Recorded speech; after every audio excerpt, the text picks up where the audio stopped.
The year is 1892. A young Jesse Livermore, just 14 years old, walks into a bucket shop in Boston. These weren't your typical stock brokerages. They were gambling dens where people bet on stock price movements without actually owning the shares. Livermore, with his sharp mind and knack for numbers, starts recording stock quotes on the chalkboard. He quickly notices patterns, observing how emotions like fear and greed influence stock prices. Soon, he begins placing his own bets, consistently winning against the seasoned gamblers. His uncanny ability to predict market movements earns him the nickname Boy Plunger. Banned but unbound. Livermore's success doesn't go unnoticed. He amasses a small fortune, but his winning streak also attracts unwanted attention. Bucket shops, realizing his talent, start banning him. Undeterred, Livermore moves from city to city, adopting disguises and aliases to continue his trading. He experiences both victories and defeats, learning valuable lessons from each trade. He develops his own trading system, focusing on understanding the psychology of the market and the power of timing. The Great Bear emerges.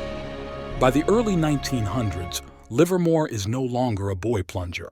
He's a respected, albeit controversial, figure on Wall Street. His reputation as a bear, someone who bets against rising prices, grows stronger.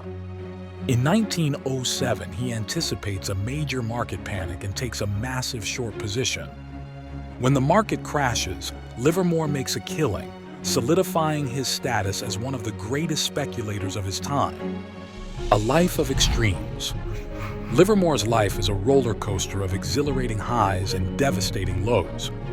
He lives extravagantly, indulging in luxurious cars, mansions, and yachts. He marries multiple times, has children, and becomes a prominent figure in New York society. However, his trading career continues to be volatile. He faces significant losses, experiences margin calls, and even declares bankruptcy on several occasions. The 1929 crash and the pinnacle of success. As the Roaring Twenties approach their peak, Livermore senses another impending disaster. He meticulously analyzes the market, noticing signs of an unsustainable bubble. Once again, he takes a massive short position, betting against the overvalued market. When the 1929 crash hits, Livermore's prediction comes true.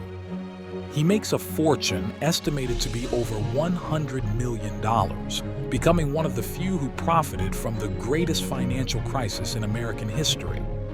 The crumbling empire.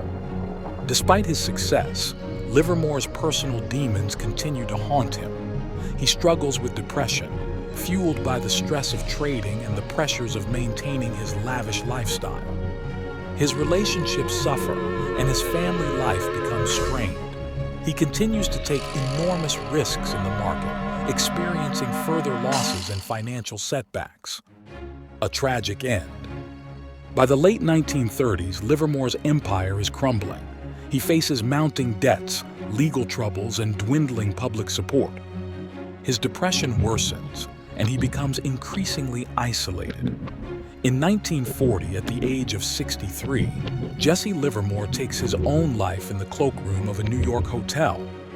The once celebrated Great Bear of Wall Street ends his journey in tragedy, leaving behind a legacy of brilliance, controversy, and profound lessons.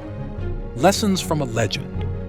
Jesse Livermore's story is a cautionary tale about the dangers of unchecked risk-taking, the importance of emotional control, and the need for balance between ambition and well-being. His trading principles, including cutting losses, letting profits run, and understanding market psychology, continue to be studied and applied by investors and traders worldwide. While his life ended tragically, his impact on the financial world remains undeniable, reminding us that even the greatest minds can succumb to the pressures of the market and the fragility of the human spirit.